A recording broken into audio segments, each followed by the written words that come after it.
A blessed Maundy Thursday to you, brother and sister. The word Maundy has been derived from the Latin word mandatum, meaning commandment, referring to John 13, verse 34, when Jesus in the upper room during the Last Supper said to his disciples, "A new commandment I give you, love one another as I have loved you."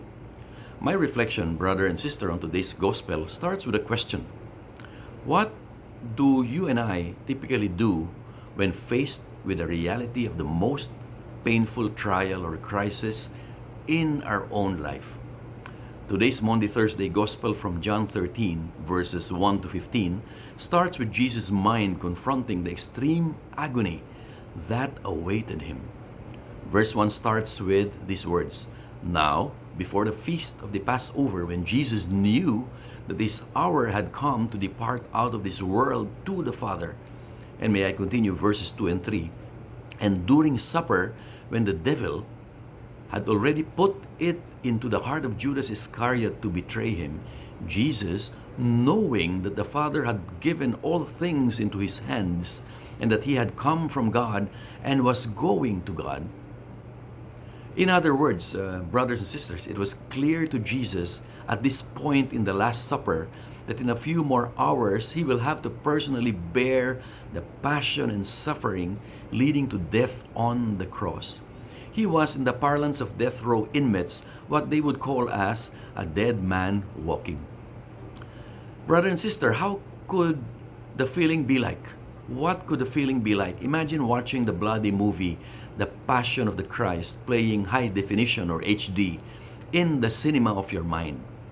Except that you are not just a movie spectator this time, each and every frame of excruciating pain you are viewing would actually be inflicted upon your very body the very next day, ending with a humiliating and painful death on the cross. What did Christ immediately do upon knowing all of this impending torture in his mind? Did he panic? Did Christ shrink in fear and run away?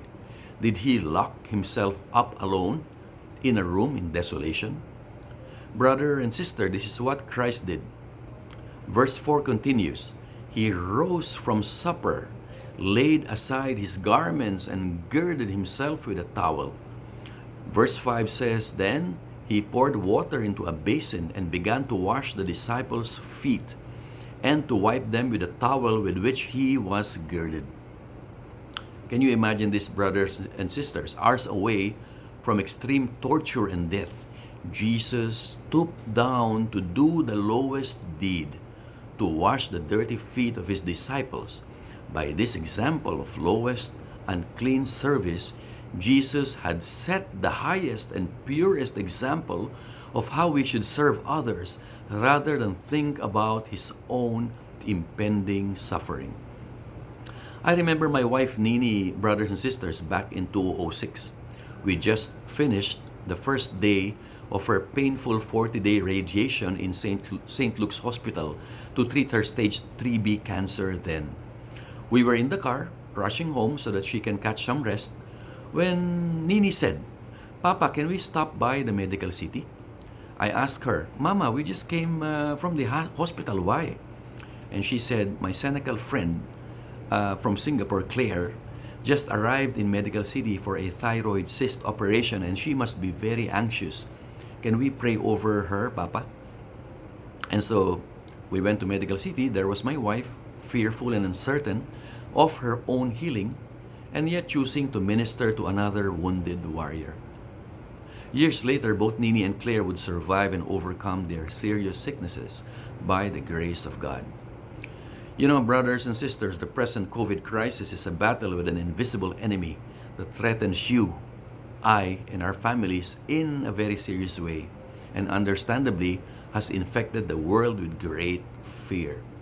Yet, brothers and sisters, I see countless examples of people around me responding to their own fear by first serving others and sharing hope, even before thinking of themselves.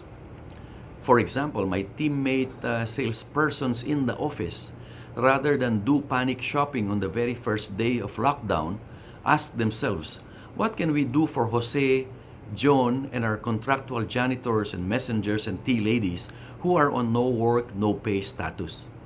And in 2 hours' time, the team raised salaries equivalent to 6 weeks for our janitors and messengers. My brother, Doc Ed Villaroman, who is a surgeon, told me 2 weeks ago, Kuya, my fellow doctors in Lung Center are falling sick, and my wife and kids are very worried for me. But pray for me, Kuya, because I have decided to volunteer in the triage and emergency frontline. Brothers Rudy, Kuya Ricky from Canada, and their ANCOP teams in the Philippines and Canada. Father Paul in Payatas. Rather than grab the opportunity to rest and catch up with family and Netflix, they have been very busy raising and sharing funds and food and medicine to help frontliners, to provide the poorest of the poor and the hungry. Brad JC has been very busy too, coordinating masks and medicine support for our Isaiah partners in prison. Washing the feet of others, brothers and sisters, at a time when one is supposed to worry about the threats and pains to his or her own life is an example taught by Jesus 2,000 years ago that continues to be lived out by many inspiring servants today, lighting up God's hope in this dark evening of crisis. God's love for us, more powerful than any pain or sickness or death that can threaten us, can provide us the strength and hope to serve others, strength and hope that always leads to God's sure victory and glory, even if we do not yet see it on this somber Thursday. Now let us ask ourselves, brothers and sisters, faced with this COVID threat to our very own families, what can you and I do to help wash the fear and the sickness and the hunger off the lives of others with the Lord's living waters of hope, following the holy example of Christ? Brothers and sisters, have a blessed Holy Week ahead.